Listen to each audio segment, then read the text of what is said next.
a technology little mishap, I'll call it, where the call dropped and, people lost Wi-Fi and, so you instantly go into panic mode. You're like, okay, now what? Like, how do we get 100 people back on a call? And within 2 minutes, everybody was back on. So that was pretty awesome. I thought that was great. And certainly there's going to be those types of challenges going forward. And it's just great to see our guys be able to, handle those situations, log back in. Actually, probably in the end, they're more comfortable with this technology than any of the coaches. So they're used to this stuff. They're just kind of, they can click on, click on, click off. And, they probably have phones and tablets and computers. And, most of us, if we're not in the same spot in the exact same situation, clicking on the exact same app, we're lost. But those guys are pretty good at kind of adapting in those situations. So been pretty cool from that aspect, Mike. Thank you. Yep. Dave Burkett. Thank you for doing this call. Good seeing you, and hope you and the. There we go. Sorry. Thanks for doing this call, Matt. Good seeing you, and hope you and the family are doing well, staying safe. Appreciate that.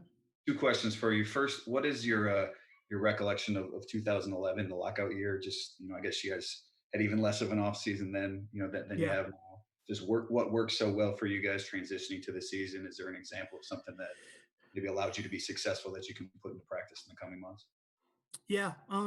Certainly that was an interesting year for us.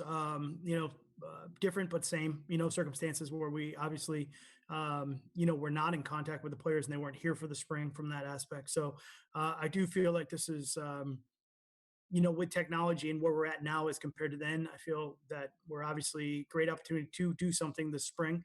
I thought the leadership of the team back then was really important. It's something that we talked to our guys, last week about stepping up and really taking control of the situation. Certainly, first and foremost, though, what's most different is, right now I'm still very concerned just with everybody's safety. I think as things kind of move and loosen up a little bit in some of the states, I still just want everybody to be really careful, to stay healthy from that aspect of it. Otherwise, it can just, it's just it's a real thing. So I think for us, the biggest point is just making those emphasis of really strong leadership right now amongst the coaches and the players, amongst each other, trying to maximize the amount of time.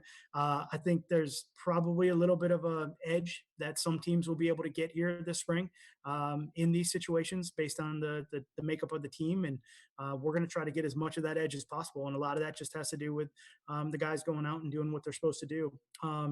It's really a good question, Dave, I would say from a standpoint of what the league and kind of the PA and the coaches worked out as far as the offseason program choices. So, being the virtual classroom versus the virtual workout programs, in those situations. And we elected to go with the virtual classroom because I thought the information was important for us to be able to talk to the players and communicate exactly kind of some of the terminology, especially with 2 coordinators. And really just I have full trust in our guys are going to go do what they need to do from a physical standpoint.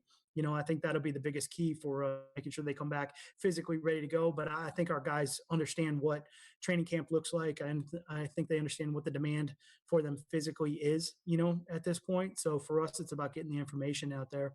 And I think one of the things in 2011 that was unique too was just how training camp was handled, understanding that, we didn't have that spring kind of teaching to go along with it. So we really took a little bit slower, if that makes any sense, and how we handled some of those stuff from a playbook standpoint so that we could actually just get the on-field work done at the highest level, if that makes sense. Yeah. And then second, this is totally off topic, but I was wondering if you've watched the Michael Jordan documentary at all, and just what's your appreciation of him as a competitor and, the how he willed himself to win. Yeah. So I haven't watched it because I that's one of those things where when I get that time, I just want to binge all of it, at once. I'm a big Michael Jordan fan from a standpoint of the competitiveness that he brought every single day.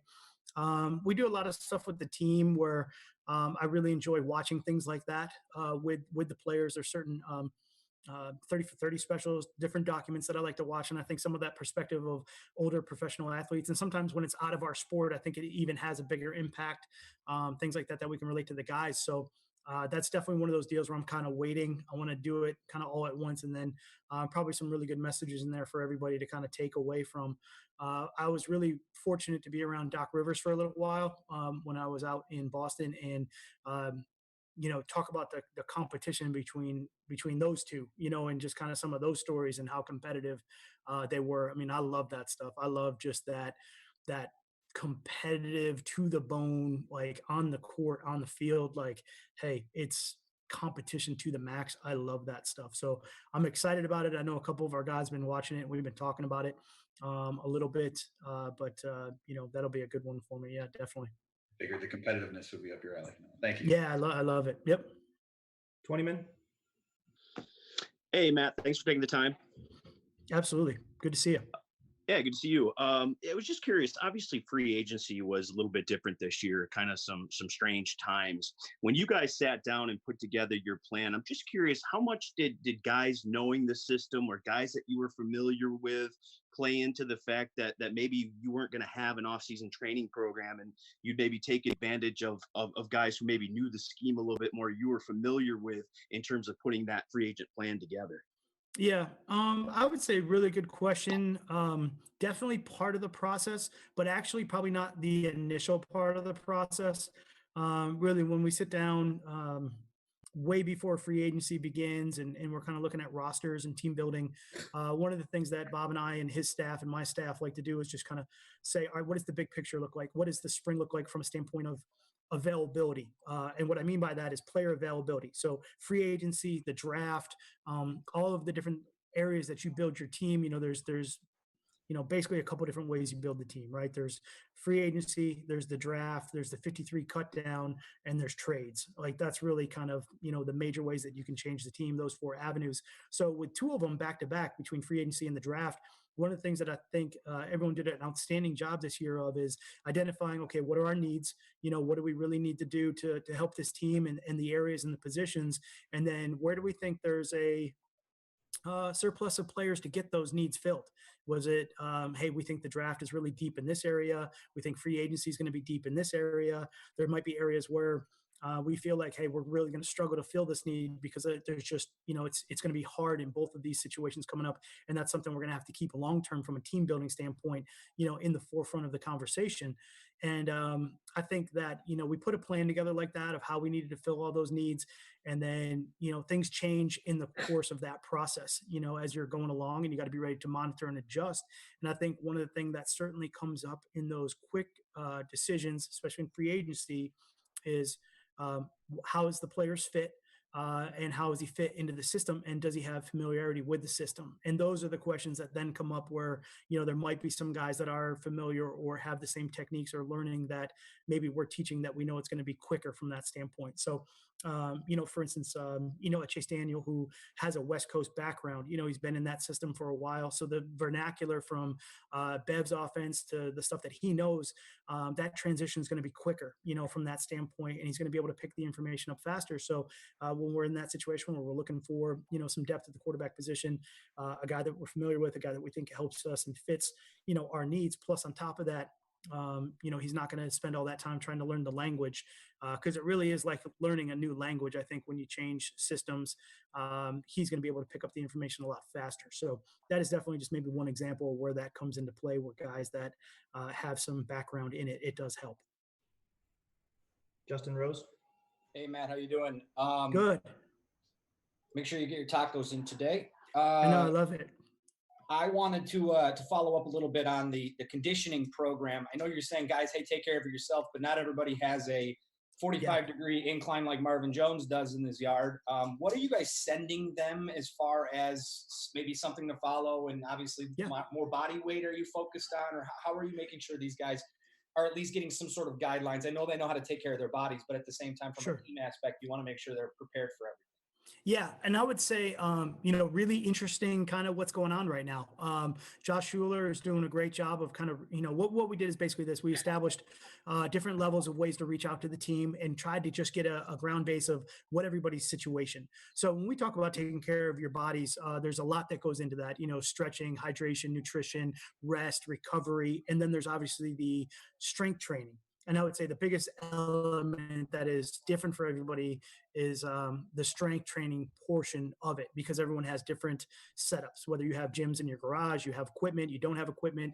Honestly, some of our guys were stuck in apartments in the middle of New York City, Manhattan, and they couldn't go anywhere. So that's a completely different set of situations than one of our players that might be in the middle of Arizona and he has a lot of space, or a situation where another guy where there's a gym down the street that he can go into at 6 a.m. when no one's there and have all of the equipment available. So we tried to go through and take a gauge of like what's everybody's situation, and also just mark, okay, what do you need? Is there something that you need that we can help you with from that standpoint to get you going? So we have individualized all of those programs, whether it's a body weight program where, okay, hey, can we get you a couple kettlebells, some, a bar for the apartment if you got to hang, use your body weight, something like that. Two guys that say, hey, I have a full rack, I'm good. I've got bench, I've got a rack, I've got a full gym.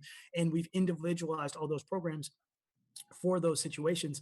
Along with that, though, I would say that people's situations are changing and people are finding different avenues. So we're adjusting as we go along to that. But I would say the strength training part of it has really been kind of the most interesting challenge from that aspect, to say, hey, what do you have and what can we focus on? Maybe a situation where it's like, I have this pieces of equipment. Well, okay, we really know we can train heavy these body parts and we can help these muscles grow and get stronger. We're going to miss out on some of these body parts. So stabilization is more important. Let's get some bands. Let's do some different things here where we can hold the muscle groups together, because we know we're going to be able to overtrain, or not overtrain, but train really hard those certain areas. We want to make sure that everything else is stable. And then just, the programs, the stretching and, the recovery stuff, we're sending out all that information. We're actually have just a numerous amount of resources available to them. And it's almost kind of like we've joined the era of, these different companies that have virtual workouts online or on an app, and they can go in and grab one and go. And so we have all of that available to them. And then we try to track what they do from that standpoint so that we can help guide them through maybe, hey, they did this today. Hey, think about doing this tomorrow, and kind of build upon it. So very individually based. I don't want to say like personal trainer based, but almost in a sense, everybody's situation is different. So that's been the biggest challenge, is the weight training part of it. Thanks. Larry Yep. Late. Good morning, Matt. Larry, how you doing, bud? I'm good, thank you. Is there a hobby or activity you've taken up that you never had time for before? Or is there something that you've resumed that you used to do, but now you've used that time? And do you think the pandemic will make you a better dad? And have you talked to other coaches about that?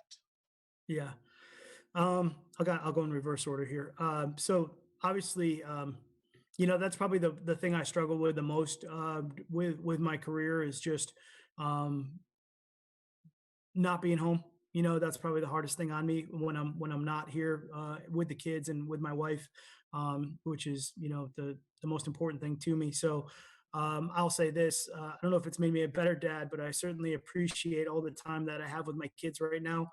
And my wife. We were actually just talking about this last night. I know there's probably a lot of people, that feel, the quarantine, they get a little, whatever you want to call it, stir crazy, or kind of, they're looking at the same people every single day. But for me, man, I appreciate so much every day when I get a chance to get up and see my wife and see my kids. And, I'll just come downstairs. I'll work this morning. I had the three of them there sitting on the couch on the other side of the room as I was working, and they're, like everybody, one of them's on an iPad. The two of them are fighting over another iPad, whatever it is. But, it was cool just to have them down here with me, and then, brought them upstairs and, made sure they had breakfast, came back down to work. So just having those opportunities to just be around them for those little snippets here and there, or give them a hug or give them a kiss or whatever it is. I cherish every bit of that, because I know that when things go full tilt, I don't have great answers as far as that's concerned, of how to balance that. So this has been a time from that standpoint that I really, really appreciate a lot. Hobbies are tough. There's a lot of things that I like to do. But honestly, when we're not kind of working, the draft was interesting. It was a big buildup, to get ready for that. And then obviously with the offseason program. So I can't say I don't have things that I always, like to try to mess around with. Here, I'll just show you one. So there, I don't know if you can see it, but that's a ukulele. All right. So there you go. I gave you a little tidbit. I'm playing a lot of Barbies right now too. I don't know if that works for you, but um, when my 4-year-old daughter asks me, to play, it's really hard to turn that down. Chris Burke. Was the ukulele part done? Are we you gonna play for us? Oh, no. Well, thanks for doing this. So you've covered a lot of the, like nuts and bolts and the teaching part of this. Obviously there's a camaraderie aspect of it. You've talked a lot about, getting the offensive line on the same page and secondary linebackers working together. Yeah. How do you bridge that gap, when guys can't be around each other? Yeah. Great question. 2 parts, I guess I would say. The hardest one is obviously the on-field stuff, and getting guys to work and communicate on the field with each other. That's the one where, going back to the question kind of previously asked was, we're going to have to be really smart when we get into training camp to try to emphasize certain things or set up certain scenarios where we really concentrate on the on-field communication and pulling those groups together on the field. That'll be very important for us in training camp. I would say right now in the virtual world, we're just trying to do things like we would do in the classrooms and things like just having different meetings and guys getting together and talking and sharing and building that brotherhood and that team the best we can through this. And what's fascinating, again, I kind of go back to what I said earlier. Um, I think these guys are actually better at it than we are. I think they're used to kind of having these sort of interactions and relationships and being very open, in conversing and sharing in these settings. So it's actually been pretty neat to watch from my end, where I'm a much more, I like to kind of be, live and in person and feel the energy and be around everybody. It's been interesting from this aspect to watch them, really grow. I'm just telling you, if to feel the energy through a Zoom call, which was crazy last Thursday when everybody kind of saw each other. I think that was really cool. I think it was really, really awesome. And I think it just shows a lot about this team, and everyone's kind of busting each other's chops. And you can hear the things going back and forth. And certainly there's some, pretty interesting background stuff going on. So, there's some of that, which is in there too. So I see we're still rocking the Star Wars Cinco de Mayo or May 4th, whatever that was yesterday. So that's a good one too. But just little things like that that I think gets everybody kind of rolling virtually. And like I said, these guys are good at it. They get all that stuff. Mike Rothstein. Yeah, hey Matt, thanks for doing this. Just want to maybe understand the decision what went into the decision to not pick up Jarrad Davis's 5th-year option from your perspective. Yeah. I would say from the contract standpoint of things, I usually like to keep a lot of that private. I would say, from where we are right now and kind of the times that we're in right now, we made a decision that was best for the organization. It's certainly something that we talked to JD about, and Bob did a great job of communicating all of the stuff that was going on, and just trying to push forward with certainly some uncertain times, as we get into this season. Right now, just thought that was the best decision. But I would say this: there is no doubt that JD is one of our strongest leaders on defense. He's a great player, someone we continue to build around, and from that aspect of it, he and I just talked more so about this is a short-term conversation as far as whatever this contract situation is, and for me, it's about long-term. So we're just going to go out and try to do everything we can this year to have our best season possible, and we'll take it and go from there. So really, really clean, easy conversation from that standpoint. So just to be clear, based off of what you just said, would you still have interest in having Jarrad Davis around long term then? Yeah, I mean, I think JD is a cornerstone of what we're trying to do, and he's in those big picture plans of what we're in, where we're trying to go. So we'll just kind of, like I said, make sure that we have the best season we can this year, and then go from there. And he's JD is by far he's a solid rock leader, everything you want in the program type of guy. So from that aspect of it, he's everything of what we're having meetings during the off season, building around, trying to get him, to continue to grow and develop and to get better. So he's a great kid. I mean, he's awesome. Kyle Meinke. Matt, thanks for your time. I had one question. Now I have two. First, can you play any songs yet on the ukulele? Or Good question. I'm gonna definitely not play, and I may call them songs. You would call them noise. So we'll probably just leave it at that. fair enough. Second one for you. You pride yourself so much on being a teacher. When it comes to Jeff Okuda, there's such a learning curve when it comes to that position.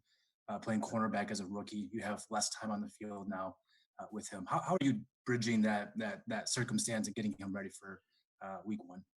Yeah, great question. I mean, from that standpoint of just, teaching all of these guys that we have coming in, certainly the corner position, which is a ton of technique work from that aspect of it. And again, his position coach last year, Jeff Halfley, is a good friend of mine. And we've actually, coached a lot of the same techniques for a long time, which is something for us that was really interesting about him, even going up and into the draft. Having a guy that we knew was very familiar with our techniques, and we thought that would help us in the long run. So that's one of the things that really, I think contributed to the decision for us to bring him along. So from this aspect of it, the teaching part of it, especially as we get going, we have rookie mini camp coming up this weekend, and then the rookies will be kind of pushed into everything else next week. So from that standpoint, it's terminology first, making sure they understand kind of the words that we use and what they mean. A lot of it will be carried over from what he knew before, but sometimes, there's little variations here or there, and we don't want there to be any, mistakes from that aspect of it. And then, demonstrating some of the techniques is always a little bit interesting right now. So, again, put the camera around and watch somebody who's totally out of shape try to do it is always, not the best, but, I think that they get it as far as what we're doing there. And then being able to also give them those tools or those um, individual skills that we're doing and allow him to go be able to do it, outside. There's also a lot of times I get videos sent back, the guys are videotaping themselves and they're like, hey coach, check this out. And this is what we're working on here. So just trying to do as much of that as possible. I think some of the older guys are doing a great job of reaching out or we'll, reach out to the younger guys and give them a little bit of their veteran advice and tips as they go forward. But certainly the on-field in between the white line stuff is, training camp will be critical for him and for all of those guys at that point to be able to, see how that's come along. But if we can get the vernacular part of it or the verbiage taken care of now, then we can really focus on the on-field skill set when they get here, if that makes sense. Okay, we got time for 3 more questions. We'll do Jeff Seidel, John Neo, and then Jen Hammond to finish off. Thanks a lot for doing this, Coach. Yeah, absolutely. You came from a small school, so I assume that those kind of guys are a special place in your heart. Those kind of guys usually get a chance during rookie camp, and obviously they're not getting it. And there's a whole bunch of guys that getting a look. How often do you find hidden gems during that time? And is this an opportunity loss? I know it's not nobody's fault, but both for them and for the organization's point of view. Yeah, I mean, I think that's it's a great question and probably a great story that I think is out there, that no one knows about yet. There's definitely guys out there that, because of the situation we're in, maybe are missing those opportunities that normally would be available to them. And certainly, the easiest one to just throw off the top of my head is Malcolm Butler. I mean, obviously, having an opportunity to bring a guy like that into a rookie mini camp or rookie tryout, and letting that player perform and produce and, give them that opportunity to show us what they can do. It's unfortunate that that's the situation we're in. It's also something that, from a standpoint of roster building, we really tried to take into account this year before we got into the draft and through free agency, knowing that this wasn't going to be one of those years where you sign 20 free agents after the draft and you bring them in for a mini camp for a weekend and you might find, usually we find like 3 or 5 guys that we want to keep around and work with for the rest of the spring and then bring back to training camp. And we just knew we wouldn't have that opportunity. So you're trying to sign veterans and you're trying to build your team around guys that have that experience to work through an off season that is a little bit unusual and then be ready to go for training camp. I think we're talking about and trying to dive into different things that we can do, certainly when right before training camp, maybe, and that we can get a look at some of these guys and hopefully get them back out there. I actually was on a call with a lot of coaches, Coach Harbaugh, Sunday after the draft, and we were talking a lot about, some of these guys that didn't get picked up or signed. And I said, it's going to be a little bit different, but it'll be a little bit of a longer timeline. But I think these guys eventually at some point will get a look or, have that opportunity. But it's just a slower timetable from that standpoint because of the unknown of going back to training camp. So I do think that, there is those missed opportunities, but hopefully those guys that are in that boat are out there working and preparing, because when that phone call comes and they get that opportunity to go to an organization and, um, you know, uh, get out on the field and show, what they can do, they just got to be ready to go, and it's got to be at the highest level. So hopefully they can just keep that focus in kind of these uncertain times. John Neo. Hey there, Matt. Thanks for doing this. Couple quick ones here. One, you mentioned it with players and working out on their own, et cetera.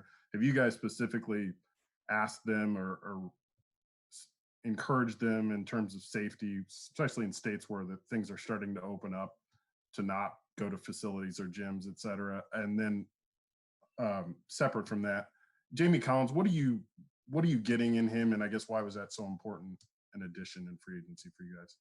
Yeah. I'd say the first part of it is absolutely safety right now is my biggest concern with everybody, and everybody's health. Unfortunately, kind of seeing what the virus has done to some people that have gotten sick and even those people that have recovered from it. It really is it's a pretty difficult thing to deal with. So, and then obviously the severity of what the virus can do is a whole different level. So, from that aspect of it, it is my number one concern right now is to just be patient, and make sure that you're not putting yourself in harm's way, to make sure you're not putting yourself, but then bringing it home to your family or to your loved ones and putting them in harm's way.